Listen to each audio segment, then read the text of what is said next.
সম্প্রতি জম্মু কাশ্মীরের পেহেলগামে সন্ত্রাসী হামলাকে কেন্দ্র করে ভারত ও পাকিস্তানের মধ্যে 4 দিন ধরে চলে সামরিক উত্তেজনা, যা গোটা বিশ্বকে শঙ্কিত করে তোলে। যদিও যুদ্ধটি আপাত দৃষ্টিতে ছিল দ্বিপাক্ষিক, তবে বিশ্লেষকদের মতে এটি আসলে চীন ও যুক্তরাষ্ট্রের মধ্যকার একটি প্রক্সি সংঘর্ষ।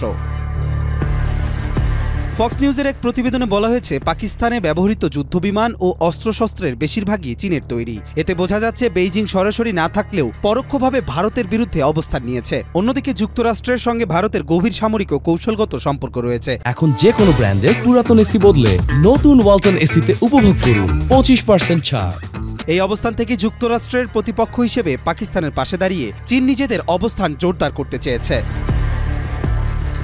চীনা জেট-10 যুদ্ধবিমান ব্যবহার করে পাকিস্তান ভারতে 2টি যুদ্ধবিমান গুলি করে ভূপাতিত করেছে বলেও দাবি করা হয়, যদিও ভারত আনুষ্ঠানিকভাবে তা স্বীকার করেনি। এর মধ্যে একটি রাফাল বা ফ্রান্সের তৈরি।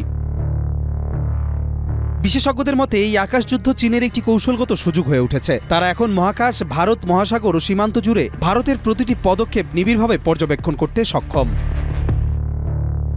কাশ্মীর ইস্যুতে চীন ও পাকিস্তান ও ভারত যুক্তরাষ্ট্রের জোট গঠন এই অঞ্চলকে ভবিষ্যতে বড় ধরনের সংঘাতের ক্ষেত্র করে তুলতে পারে। বিশ্লেষকরা সতর্ক করছেন, পরিস্থিতি আরও ঘোলাটে হলে বেলুচিস্তান বিচ্ছিন্নতার পথে এগোতে পারে, যা চীনের বেলুচিস্তানে করা বিনিয়োগের জন্য হুমকি হয়ে উঠবে।